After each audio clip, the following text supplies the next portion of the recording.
From the St. Louis Public Radio Newsroom, this is The Gateway. It's Wednesday, March 24th. I'm Wayne Pratt. Both candidates for St. Louis mayor have their own ideas about collaboration between the city and county. The issue is also on the minds of residents. This is St. Louis. You can't drop futuristic, large projects on the people. They're not going to respond to it. We have to do it in baby steps. Let's start with law enforcement. In just a few minutes, St. Louis Public Radio's Jason Rosenbaum examines the issue of city-county unity in the race between Tishaura Jones and Cara Spencer. A Missouri House committee is considering a bill to delay planned increases in the state's minimum wage. Voters approved a gradual increase in 2018 up to $12 an hour by 2023. Representative Cody Smith, a Republican from Carthage, is sponsoring the bill, which would delay the hikes by another 3 years. And make this more palatable to the business community, to the healthcare community particularly, and give them a little more time to adapt to this over the course of time rather than hitting them with this suddenly. Smith's updated bill replaces one he initially proposed that would have reverted the minimum wage to the federal baseline, which is about $8 an hour. Advocates for service workers say that would be a huge financial blow to thousands of Missouri residents living in poverty. A bill to ban police chokeholds is advancing in the Missouri Senate. The Missouri Independent reports members gave the measure initial approval yesterday. The bill from Democratic State Senator Brian Williams of University City also calls for better officer background checks. The legislation would also repeal the residency requirement for police in Kansas City. This bill needs one more vote in the Senate before it can go to the Missouri House. Researchers from St. Louis University are working to develop a second-generation coronavirus vaccine. A Phase 1 trial is underway. Dr. Dan Hoft is an infectious disease physician at SLU's Center for Vaccine Development. He says the updated medication is trying to produce two immune responses to the coronavirus. So that is like a 1-2 punch. You got two immune responses for one, and that might work better. He made those comments yesterday on St. Louis on the Air. The center is still looking to enroll volunteers for the trial. It was also involved in developing and testing the Moderna and Johnson & Johnson vaccines. Evictions resume this week in St. Louis County. More than 500 have been on hold over the past year because of the pandemic. Initial evictions will focus on people involved in drug-related criminal activity on their rental property. Officials will also remove people if they pose a safety risk to others or could be responsible for property damage. Most other pending evictions will resume April 5th. A federal eviction moratorium has been in effect since September. It ends March 31st. Asian American leaders in St. Louis are encouraging their communities to report hate speech, assaults, and hate crimes. The push follows the shooting deaths of 8 people in Atlanta last week. 6 were Asian women. Men Leo is Community Outreach Director of the Chinese Education and Culture Center in Richmond Heights. She says more Asian Americans are speaking up about racial slurs, but she has not yet heard of more serious incidents in the region. It caught me off by surprise when I personally started hearing from some of my fellow parents, my community, about experiences that either they have personally had or things impacting their children. She recommends Asian Americans in the area report to stopaapihate.org. That's a national reporting center that tracks bias incidents. The president and CEO of the St. Louis Zoo is retiring. Jeffrey Bonner is planning to leave the post at the end of the year. He has led the zoo for nearly 2 decades. An international search for a successor is underway.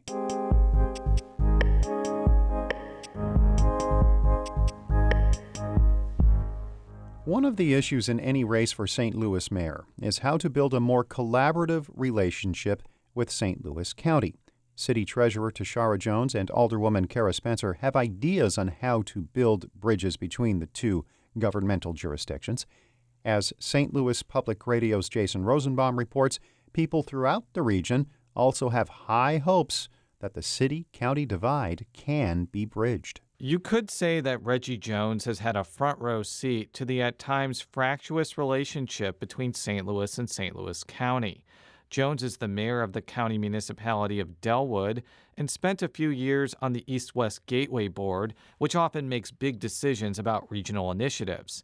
After noting that the city and county haven't always been on the same policy page, Jones said the region would benefit if the mayor and county executive worked more collaboratively together. There's room for the city and county to work together for the betterment of the region. I think that's something that needs to happen. And it hasn't really, it's happened in the past, but I think it's time now with everything that's going on, particularly with crime, things of that sort. There needs to be some kind of collaboration. Tishaura Jones and Cara Spencer contend that they're well positioned to execute a more cohesive city-county collaboration. Spencer says she wants to reverse population trends that have prompted people to move to western suburbs instead of the city. If elected mayor, I have a relentless commitment to working with our regional leaders. And as such, I joined the St. Louis Municipal League. I'm on the executive board there representing the largest community, St. Louis City, the first representative in 100 years out there to help build those relationships. Tishaura Jones noted that both St. Louis County Executive Sam Page and St. Louis County Prosecutor Wesley Bell endorsed her mayoral bid. She wants to look into deeper city-county relationships to deal with health disparities and crime. What broader regional cooperation looks like, especially between St. Louis City and County, is making sure that we are in sync when it comes to issues that affect St. Louis City and County. In some respects, collaboration between St. Louis and St. Louis County means greatly different things depending on who you ask. Ferguson resident Joe Bremer, for instance, would like to see St. Louis and St. Louis County merge into one government that serves all of city and county residents. I know it's not popular, but I mean, it really doesn't make any sense. If you have one mayor, one government, and one board of aldermen, however big it may be, it takes away a lot of the red lines and a lot of the redundancies that we spend money on all across the county. But Bremer's idea isn't likely to happen anytime soon. A bid known as Better Together that would have created a metro government encompassing the city and county crashed and burned in 2019. Chesterfield resident Sue Katz-Busman says policymakers should be thinking of more gradual changes rather than a full-scale combination. I'm not sure that one overall governing body necessarily, it facilitates it on paper, of course, but I'm just not sure. I think there would be a whole lot of benefit to that. The difficulty in actually pulling off whole-scale consolidation between the city and county is why St. Louis resident Craig Riggins would like to see the entities focus on areas of mutual concern, such as fighting crime together. This is St. Louis. You can't drop futuristic, large projects on the people. They're not going to respond to it.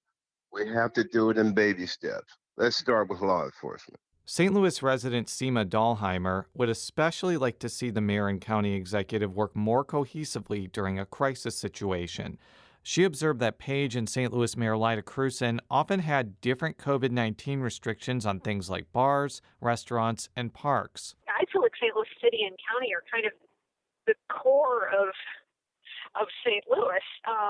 And when we can't be in sync on those things, it just seems wild. One other thing to watch for over the next couple of years is that St. Louis and St. Louis County will be receiving more than $700 million from the federal COVID relief plan. Since that money may go toward long-standing issues in both the city and the county, it could put both jurisdictions on a more solid footing to work together in a tangible way. I'm Jason Rosenbaum, St. Louis Public Radio. Our Fred Ehrlich edited that report. Shula Newman is the executive editor of St. Louis Public Radio. Music by Ryan McNeely of Adult Fur. We are a member-supported service of the University of Missouri-St. Louis. I'm Wayne Pratt. Happy birthday to my sister, by the way, on the off chance she's firing up this podcast today at the family headquarters in Renfrew, Ontario, Canada. From the St. Louis Public Radio Newsroom, this has been The Gateway.